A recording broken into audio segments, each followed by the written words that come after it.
창세기 24장 있는 말씀을 가지고 지체하지 말아야 할 때라는 제목으로 말씀을 함께 나누고자 합니다. 자, 우리는 삶 가운데서 보시면 타이밍이라는 말을 여러분들 많이 들어봤을 것입니다. 자, 타이밍이 적절하다. 무슨 말입니까? 자, 그 시간이 정말로 딱 맞아 떨어진다라는 그런 의미를 가지고 있는 것을 보게 됩니다. 자, 오랫동안 반복되어 왔던 일들 속에는 오히려 발견하기 쉽지만 처음 접해본 일들을 지속하기 위해서는 반드시 그것이 훈련되어지고 때로는 두려움이 사로잡히는 모습을 보게 됩니다. 그래서 경험해보지 못한 일들을 만나게 되면 우리가 당황하게 되지요. 그리고 때로는 시간이 필요하다라고 생각합니다. 우리가 최소한 적응할 수 있는 시간이 필요합니다라고 이렇게 이야기하고 또 생각하는 것을 볼 수 있습니다. 자, 그러나 우리가 성경에서도 많은 부분에 하나님의 때라는 단어를 여러분들이 본 적이 있으실 것입니다.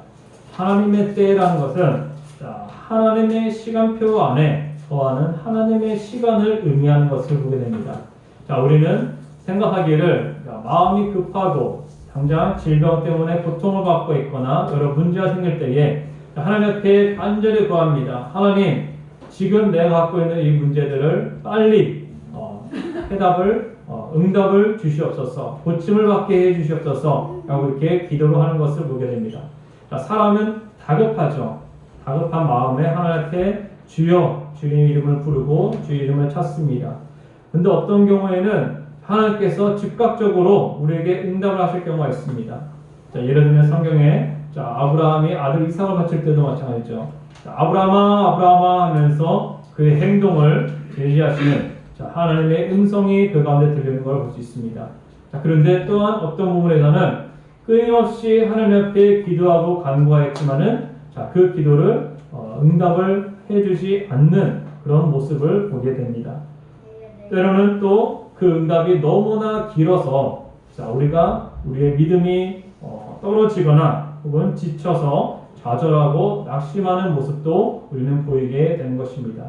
자, 그러나 우리가 중요하게 생각할 것은 우리가 생각할 때는 급하더라도 하나님 편에서는 급하지 않는 경우가 있다는 것입니다. 그리고 반거꾸로 우리가는 급하지 않음에도 불구하고 하나님의 관점에서는 너무나 급한 때가 있다는 것입니다.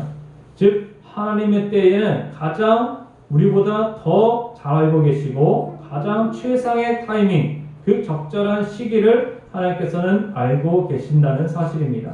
그래서 우리가 응답을 받을 때에도 하나님 앞에 원망과 불평을 할 필요가 없는 것이 가장 필요하고 가장 적절할 때 하나님께서는 우리에게 응답을 해 주신다는 사실을 우리는 믿어야 될 줄로 믿습니다.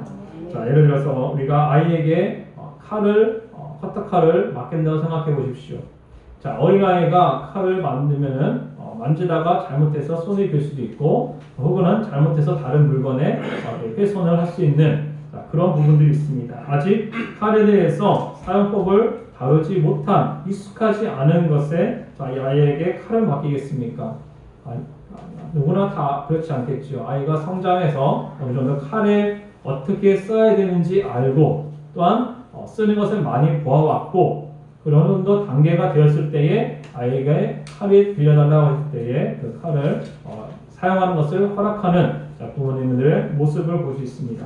마찬가지로 하나님께서는 이 어린아이와 같이 우리에게 때로는 그것이 필요하지 않기 때문에 응답이 더딘 경우도 있고 때로는 어떻습니까? 그 응답을 빨리 속히 우리 가운데 응답되어지는 경우도 있다는 것입니다. 그래서 오늘 말씀을 통하여서 하나님께서 우리 가운데 허락하신 그 타이밍은 그 어떤 것보다도 가장 적절하다는 것을 우리가 먼저 기억해야 될 줄로 믿습니다. 근데 우리가 오늘 말씀을 통해 살펴볼 것은 우리가 지체하지 말아야 될 때가 있다는 사실입니다. 하나님께서는 급하게 하나님의 말씀을 순종하고 따라가야 할 때도 있지만은 때로는 우리가 지체하고 때로는 느긋하게 기다릴 줄 아는 그 인내도 요구할 때도 있다는 것입니다. 그런데 오늘은 말씀은 하나님께서 지체하지 말아야 할 때가 있다라고 우리에게 말씀하면서 그 때가 어떤 때인가에 대해서 우리 함께 말씀을 살펴보도록 하겠습니다. 첫 번째로는 오늘 본문 말씀을 통해서 살펴보듯이 주의 뜻을 깨달았을 때다라고 이야기할 수가 있다는 것입니다. 오늘 본문 말씀은 이거 무슨 상관이 있는가라고 의아해하실 수 있습니다. 근데 말씀을 내용을 살펴보면은 이제 아브라함의 아들 이삭의 아내를 찾기 위해서 그 아브라함의 종인 엘리에셀을 통해 이제 리브가를 만나는 그 과정, 그 이야기가 오늘 본문 나타나는 전체적인 내용의 한 부분인 걸 볼 수 있습니다. 종은 걱정을 합니다. 아브라함이 직접 움직인 것도 아니고, 아브라함의 주인의 명령을 받들어서 이제 이 아내를, 즉 며느리감을 이제 찾으러 가는데, 종이 무슨 능력과 어떤 권한이 있어서 그 아내를, 며느리 될 사람을 찾을 수 있겠습니까? 그런데 그는 하나님 앞에 구하였습니다. 내가 만나는 그 모든 사람들 중에서 자신에게 물을 주고, 또한 이게 길가 가다가 우물가에서 물을 달라 하면은 누구나 줄 수 있겠죠. 그런데 얘 낙타에게까지 그 물을 빌려주는 사람이 바로 하나님께서 나에게 만나게 해주신 그 여인임을 내가 알겠습니다 라고 이렇게 하나의 어떻게 보면 사인이죠. 사인을 하나님 앞에 구합니다. 그 말이 떨어지기가 무섭게 이 리브가라는 여인이 나타나서 그 사람에게, 그 종 엘리에셀에게 물을 준과 동시에 그 낙타에게도 물을 주는 것을 볼 수 있습니다. 이렇게만 보면은 단순한 이야기 같죠. 아니 목마르니까 물을 준 거 가지고 뭐 그러냐 이해할 수 있겠지만은 낙타가 마시는 물의 양이 엄청난 걸로 알고 있습니다. 한 몇 리터가 된대요. 그것을 주기까지는 우물에서 여러 번 그 물을 길러야 됩니다. 그렇기 때문에 아무나 하지 않고 쉽게 그 낙타에게 물을 주는 사람을 만날 수가 없다는 것을 이 종은 알았다는 것입니다. 그런데 또 불구하고 하나님께서 순적하게 이렇게 만나게 하시는 그 모습을 보게 됩니다. 오늘 읽었던 본문 말씀에서는 이제 그 아내를 만나서 이제 아들 이삭에게로 이제 데리고 가려는 그 모습을 보게 됩니다. 근데 아브라함도 이 종에게 참 이상한 말을 하죠. 왜 그러냐면은 그 아내에게 될 사람을 따라와라, 그 종을 따라와라 했을 때에 만약에 안 따라오면 어떡합니까? 그러면 아들 이삭을 그 사람에게 보냅니까? 라고 이렇게 종이 질문합니다. 그때 아브라함은 뭐라고 대답하냐면은 그럴 필요 없다. 내 아들을 그리로 보내지 않을 것이다 라고 얘기하고 있습니다. 그 말 속에서는 반드시 하나님께서 그 종과 함께 하셔서 그 여인이 따라올 수 있을 것이다, 따라올 것이다 라는 그 확신을 가지고 있었다는 것을 보게 됩니다. 그런데 오늘 읽었던 말씀에 보시면은 51절 말씀에 여호와의 명령대로 그를 당신의 주인의 아들의 아내가 되게 하라 라고 이렇게 말씀합니다. 그러고 나서 54절에 보시면은 그곳에서 먹고 마시고 유숙하고 아침에 일어나서 그가 가로되 나를 보내어 내 주인에게로 돌아가게 하소서 라고 이야기를 합니다. 그 앞서 해물과 의복을 다 꺼내고 이제 리브가에 줘서 그 오라비와 어미에게도 이제 보물을 줬습니다. 그런데도 불구하고 여기서 사람의 생각으로는 이 가족들의 하는 말이 결코 틀리지 않았다는 것을 우리가 볼 수 있습니다. 왜 그렇습니까? 어느 날 갑자기 나타나서 당신이 남편 될 사람을 찾았습니다 하고 아내를 될 사람을 데려간다 생각해 보십시오. 좀 황당하잖아요, 그죠? 그리고 그러면 우리가 며칠만 좀 더 머물다가 이렇게 떨어지는 정을 띄는 그 과정도 있어야 되니까 우리가 함께 좀 시간을 벌기 위해서 좀 더 유숙하고 가십시오라고 했음에도 불구하고 이 종들은 뭐라고 말하냐면은 자신들은 종이기 때문에 내 주인에게로 돌아가게 허락하여 주옵소서라고 이렇게 간절히 이야기를 하고 있는 것을 보게 됩니다. 여기서 우리가 생각해 볼 것은 가족과 정에 이끌려서 얼마든지 그는 지체할 수도 있었을 것입니다. 그래서 나중에는 리브가에게 의견을 물어보죠. 그랬더니 리브가가 어떻게 대답합니까? 내가 가겠습니다 라고 이렇게 대답을 하고 있는 것을 보게 됩니다. 즉 하나님의 말씀과 계획과 하나님의 인도하심이 확실하다라면은 우리는 지체하지 않고 순종할 수 있어야 될 줄로 믿습니다. 자, 왜 그랬습니까? 하나님의 말씀이 자, 여기 사건 위에도 자, 계속해서 등장하는 사건 가운데 보시면은 자, 이 하나님의 말씀을 지체하면은 자, 겉으로 봤을 때는 가족들 얼굴 좀 더 보다가 가겠다는데 그게 뭐 잘못됐느냐라고 할 수 있습니다. 그런데 그 기간 동안에 어떤 일들이 벌어질지 우리가 알지 못합니다. 그리고 사단에게 틈을 줄 수 있는 어떻게 보면 말씀을 왜곡하거나 말씀을 벗어나는 일들이 얼마든지 우리 가운데 생길 수가 있다는 사실입니다. 자, 하나님의 말씀을 분별하는 과정은 우리가 반드시 필요합니다. 우리가 이것이 그냥 사람의 소개로 왔느냐? 자, 그 앞서 자, 우리 성경 말씀에 보시면은 자, 그 라반, 자, 오라버니인 라반과 자, 그 형제들이 이야기합니다. 자, 50절 말씀 보시면은 자, 성경책 펴신 분 한번 볼까요? 자, 24장 50절입니다. 시작. 라반과 그들이 대답하여 가로되 이 일이 여호와께로 말미암았으니 우리는 가부를 말할 수 없노라. 아멘. 자, 지금 이 오라버니 라반도 인정합니다. 이것은 사람이 할 수 있는 우연이 아니다. 이거는 하나님만이 하실 수 있는 분이다 라고 이렇게 말씀하면서 우리가 어떻게 더하고 빼고 할 수가 없다. 그러니까 바로 즉각적인 순종하는 것이 맞다라고 이렇게 이야기를 하고 있는 것을 보게 됩니다. 그런데 우리가 지체하지 말아야 될 것은 바로 하나님의 말씀이 들려졌을 때에 자, 하나님의 뜻을 깨달았을 때에 우리는 지체하지 말아야 될 줄로 믿습니다. 자, 더 뒤에 가서 창세기에 보시면은 자, 야곱이 형 에서를 피해서 외삼촌 라반, 여기 나오는 이 라반과 동일한 인물입니다. 자, 외삼촌 라반의 집으로 향하는 과정 중에서 하나님을 만나게 됩니다. 그리고 라반의 집을 떠나서 다시 자, 내가 자신을 죽이고자 했던 에서와의 화해를 하고 만남을 갖게 되었습니다. 그 전에 베델에 있을 때에 하나님 앞에 약속을 했습니다. 하나님께서 내 백성들, 내 자손들이 정말로 하늘의 별과 같이 바다의 모래와 같이 아브라함에게 약속하신 그 축복을 너와 네 자손에게 허락하겠다라고 말씀을 주었습니다. 이 말씀에 자, 야곱도 동의함과 동시에 자, 하나님 앞에 서원을 합니다. 내가 무사히 다시 이곳에 돌아오게 수 있게끔 하면은 내가 가진 것의 수산의 10분의 1, 즉 11조죠. 11조 헌금을 주님 앞에 드리면서 내가 하나님 앞에 감사와 영광을 돌리겠습니다. 다시 예배 자리로 돌아오겠습니다라는 분명한 약속과 서원을 하는 걸 볼 수 있습니다. 자, 그런데 자, 이제 무사히 돌아왔고 자, 형이 자신을 죽이지도 않았습니다.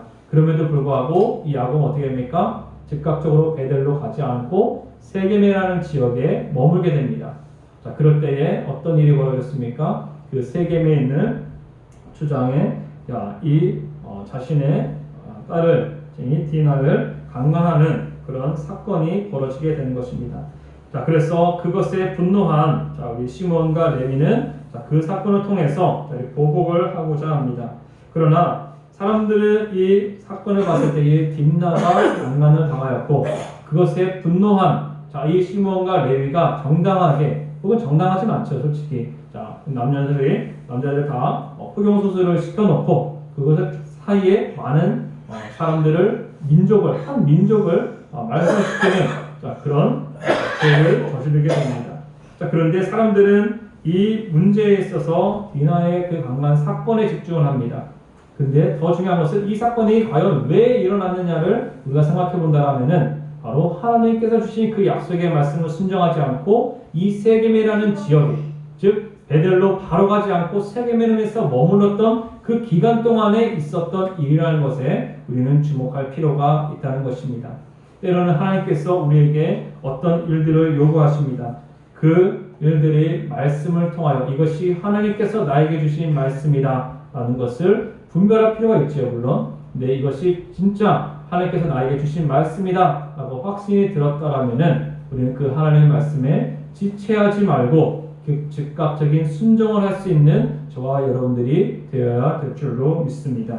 또 한 가지, 자, 어쩔 때 우리가 지체하지 말아야 될 것인가? 두 번째로는 자, 죄의 길에서 서 있음을 느낄 때에, 깨달았을 때에 자, 우리는 지체하지 말아야 될 줄로 믿습니다. 자, 우리는 죄를 짓는 시기가 있고요. 죄를 지었다는 것을 깨닫는 시기가 있습니다.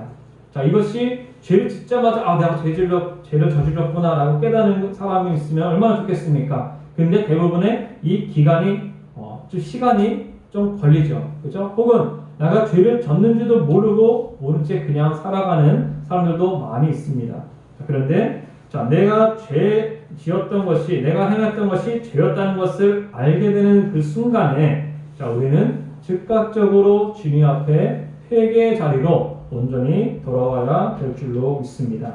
자, 이사야 55장 7절 말씀, 여기 스크린 나왔는데, 우리 같이 한번 말씀 읽어볼까요? 시작. 악인은 그의 길을, 불의한 자는 그의 생각을 버리고 여호와께로 돌아오라. 그리하면 그가 긍휼히 여기시리라. 우리 하나님께로 돌아오라. 그가 너그럽게 용서하시리라. 아멘. 사람은 누구나 죄를 짓습니다. 왜냐하면 인간의 본성이 악하게 태어났기 때문입니다. 그래서 죄가 있다는 것 누구나 다 범할 수 있습니다. 물론 실수도 할 수 있습니다. 자, 완벽하게 죄를 안 짓고 살아가기란 쉽지 않습니다. 자, 그런데 중요한 것은 죄를 짓고 나서 그 죄를 즉각적으로 깨닫는 것. 자, 깨달아진 것에서 그냥 끝나는 상황도 많이 있습니다. 자, 우리가 죄를 발견하고 깨달았으면은 그 깨달은 사실을 가지고 주님 앞에 나와야 될 줄로 믿습니다. 바로 회개의 자리로 나오라고 우리에게 말씀하고 있는 것을 보게 됩니다. 그럴 때에 주님께서 무엇을 베풀어 주신다고요? 긍휼을 베풀어 주신다는 것입니다. 긍휼히 여기신다는 것은 불쌍히 여긴다는 것입니다. 자, 회개하는 사람에게 불쌍히, 내가 너를 불쌍히 여긴다. 이 말은 불쌍히 여겨주는 긍휼의 기회를 주신과 동시에 회개할 수 있는 기회를 그에게 허락해 주신다는 사실입니다. 자, 하나님께서는 어찌 보면은 우리가 공의의 하나님을 바라보면서 사람들이 하나님 너무 무서운 분 아니냐? 우리는 사랑의 하나님만 바라보는데 하나님이 심판하실 땐 진짜 너무나 무서운 그런 하나님의 모습을 보게 됩니다.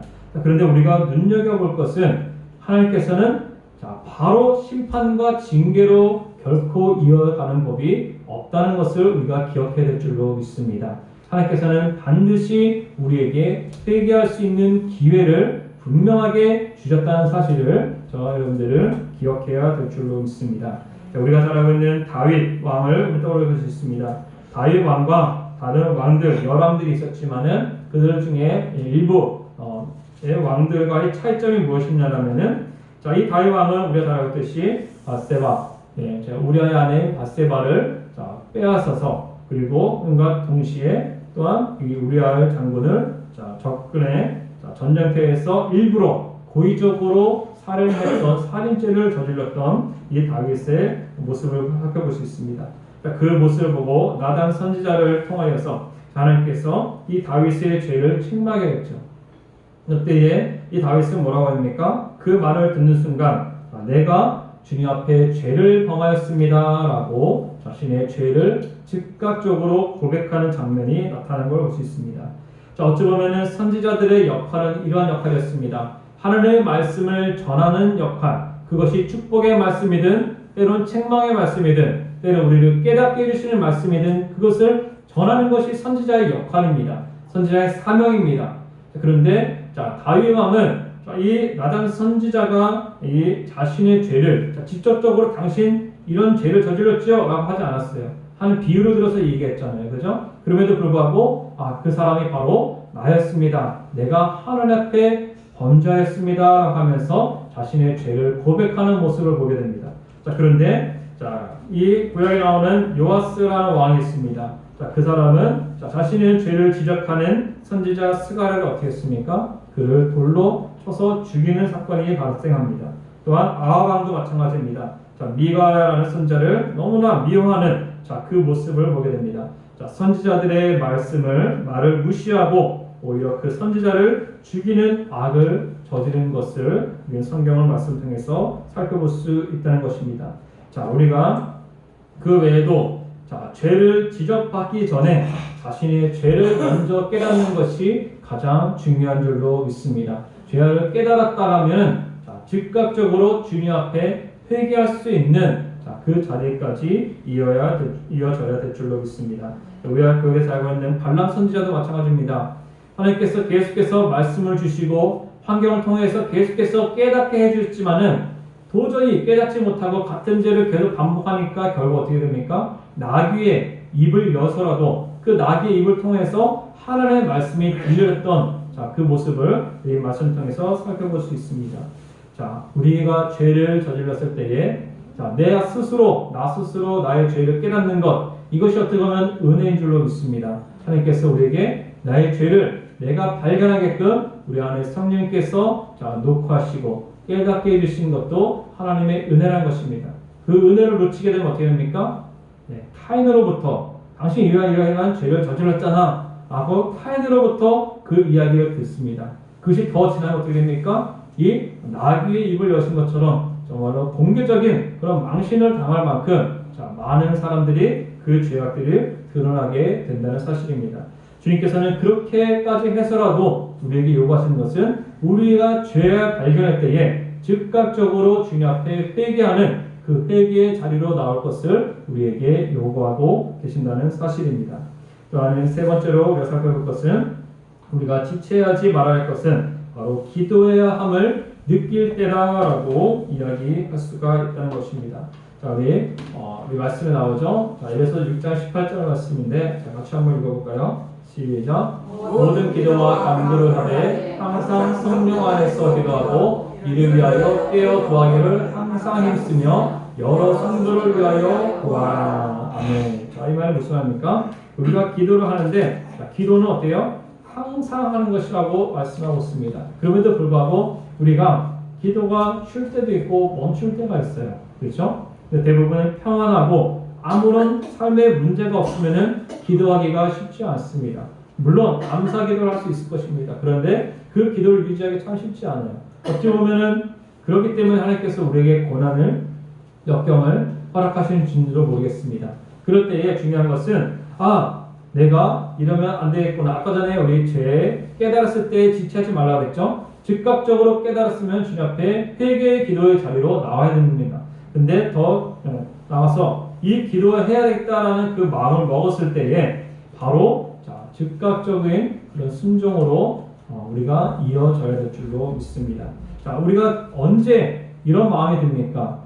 자, 문제가 생길 때에, 어려움이 생길 때, 혹은 나의 지금 영적인 상태를 내가 스스로가 발견하고 인지했을 때에 이러면 안 되겠다. 내가 하나님께 기도해야겠다라는 마음을 우리는 갖게 되는 것입니다. 그런데 대부분은 이 기도해야겠다는 마음을 누가 주신 것입니까? 사람이요? 아니요. 사람은 그렇게 죄의 본성이 죄악에 거하기 때문에 그럴 수 없습니다. 그렇다면 내가 기도해야겠다. 오늘 교회 나와야겠다. 오늘 말씀을 들어야겠다. 이런 마음도 누가 주신 것입니까? 바로 성령께서 우리 안에서 계속해서 말씀하고 계신다는 것입니다. 그렇기 때문에 더더욱 내가 지금 기도해야겠다. 내가 기도 안 해서 그러나 보다. 이런 마음이 생각에 떠오르는 그 순간이 바로 우리는 기도의 자리로 나와야 될 줄로 믿습니다. 그래서 흔히 기도 부탁을 받을 때도 그랬죠. 자, 우리가 어떤 문제를 위해서 내가 지금 고민하고 있습니다. 같이 기도해 주십시오라고 부탁을 합니다. 그러면은 네 알겠습니다 하고 내가 돌아가서 집에 가서 혹은 교회 가서 내가 그 사람 위해서 기도해야지 생각은 이렇게 하죠. 근데 진짜 가면은 까먹어요. 다 잊어버려요. 그죠? 혹은 실제로 잊어버리고 싶어서 잊어버리는 것도 아니고 물론 성령님의 인도하심을 따라 기도하기 때문에 성령께서 나의 기도 중에 은근히 떠오르고 생각나게 하실 수도 물론 있습니다. 근데 가장 좋은 것은 그 기도 부탁을 받았을 때에 그 자리에서 한마디라도 먼저 기도를 하고 내가 돌아가서 또 그 문제에 대해서 같이 계속해서 기도를 이어가겠습니다. 이렇게 하는 것이 어떻습니까? 우리가 즉각적으로 그 기도를 부탁을 받을 때에 우리가 그것을 거절하거나 혹은 받아들인다고 해도 우리는 쉽게 잊어버릴 수밖에 없는 그런 연약한 존재임을 기억해야 될 줄로 믿습니다.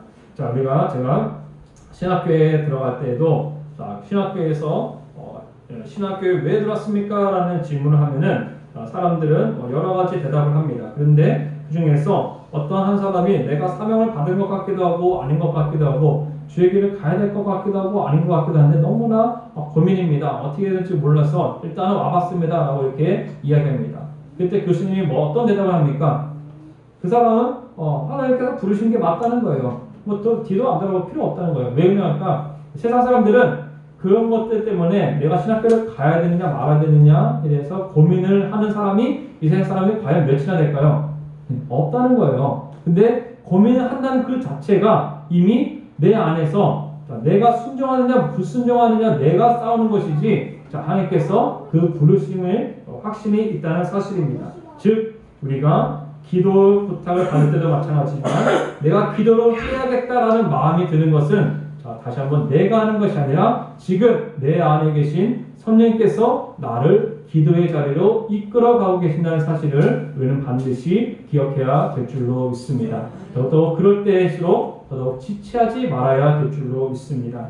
자, 우리는 자칫하면 우리 항상 우리 마귀에게 틈을 주게 되는 것을 보게 됩니다.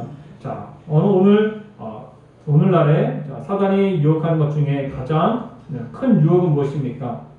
바로 미루는 거죠. 미루는 거. 자, 그래. 네가 기도하는 거 좋아. 예배 드리는 거 좋아. 말씀 듣는 거 좋아. 그런데 내일에, 내일. 야, 오늘은 피곤하고 힘드니까 내일에. 이게 사단이 주는 우리에게 유혹이에요. 그렇죠? 과거처럼 사탄 마귀 하면은 마치 공포영화에 나오는 귀신같이 머리를 풀어헤치고 하얀 소복을 입은 귀신같이 혹은 악하고 흉악한 모습으로 나타나는 것이 아니라는 거예요. 오늘날에는 정말로 천사 같은 모습으로 똑같은 환경 속에서 사단은 우리에게 다가옵니다. 그런데 그 다가온 것 중에서 가장 큰 유혹이 뭐냐면은 바로 그래 기도해 괜찮아 교회 가도 괜찮아 말씀 들어도 괜찮아 근데 내일에 오늘 힘들잖아 내일 자, 사단은 우리에게 자꾸 미루는 습관을 갖도록 이렇게 유혹을 하는 것을 볼 수 있습니다. 그런데 우리 마음속에 특별히 우리가 기도해야겠다 내가 기도를 안 해서 그렇구나 이 말도 우연히 나오는 거 아니라는 것입니다. 그것을 통하여서 성령께서 지금 그 기도의 자리로 저와 여러분들을 인도해 가시고자 우리의 마음의 문을 두드리고 계시다는 사실을 반드시 기억할 수 있기를 바라겠습니다. 자, 오늘 지체하지 말아야 될 때에 대해서 이렇게 말씀을 나눴습니다. 정말로 주의 말씀이 들려질 때에 혹은 내가 까먹었다라면 과거에 주었던 약속의 말씀을 내가 잊어버려서 순종하지 못한 경우도 있죠. 그죠? 그럴 때에 맞아. 과거에 혹은 몇 년 전에 혹은 며칠 전에 하나님께서 나에게 약속해 주신 말씀이 있었지. 근데 내가 그 말씀을 잊어버리고 살았구나. 그러면 어때요? 그 순간 깨달은 순간 즉각적으로 그 말씀 앞에 순종할 수 있는 저와 여러분들이 되기를 바라겠습니다. 그리고 두 번째로 말씀하신 것처럼 죄를 깨닫게 될 때에도 즉시 하나님 앞에 회개의 자리로 나오기를 바라겠습니다. 마지막으로 기도해야겠다. 오늘부터 좀 기도 좀 해야겠다. 오늘부터 다시 한번 말씀을 봐야겠다. 오늘부터 다시 성경 통독을 해야겠다. 이런 마음들 누가 주신 거라고요? 성령께서 성령님을 통하여 우리에게 지금 요구하고 계시는 하나님의 음성이라는 것을 반드시 기억할 수 있기를 바라겠습니다. 이 모든 환경 속에서 늘 지체하고 미루는 그런 신앙의 생활 습관을 갖는 것이 아니라 늘 즉각적이고 하나님 부르십시오. 저 여기 있습니다. 나를 위하여 나를 사용하시옵소서 라고 이사야가 선지자가 그랬지 않습니까? 하나님께서 그를 부르실 때에 누가 우리를 위해서 밟고 오라고 했을 때에 주님 제가 여기 있습니다. 나를 보내시옵소서 라고 즉각적으로 반응하였던 그 이사야 선지자의 고백과 같이 우리도 늘 생활 속에서 지체하지 말고 미루지 말고 이 게으르고 나태함, 이 영적인 나태함에 빠지지 않는 저와 여러분이 되시기를 주님의 이름으로 부탁드리겠습니다. 기도하겠습니다. 하나님 아버지 감사합니다. 이 시간 거룩한 전의 입술로 하나님의 말씀을 나눴습니다. 주님 그렇습니다. 하나님의 말씀이 들려질 때에도 이것이 하나님의 말씀인가 아닌가 고민하면서 아버지 시간을 지체할 때가 많습니다. 또한 하나님의 말씀이 들려졌음에도 불구하고 아버지의 즉각적인 순종하는 것을 모습을 아버지 보이지 않았습니다. 주님 또한 죄악이 아버지 발견되었고 내가 행한 것이 죄라는 것을 인식하고 알게 되었음에도 불구하고 즉각적인 회개의 자리로 나오지 못했음을 또한 고백합니다. 또한 마지막으로 우리 마음속에 지금 기도할 때이다. 지금 기도해야겠다. 또한 지금 말씀을 봐야겠다. 지금 말씀을 들어야겠다라는 생각 성령께서 우리 가운데 허락해 주신 줄로 믿습니다. 그것이 아버지 우리 마음속에 들어올 때에 아버지 지체하지 않고 아버지 다른 것에 마귀의 틈을 주지 않고 오직 주님의 말씀을 쫓아 아버지 즉각적인 순종의 자리로 나올 수 있는 우리 모두가 될 수 있도록 인도하여 주시옵소서. 모든 말씀 감사드리며 살아계신 예수 그리스도의 이름으로 기도드렸습니다. 아멘.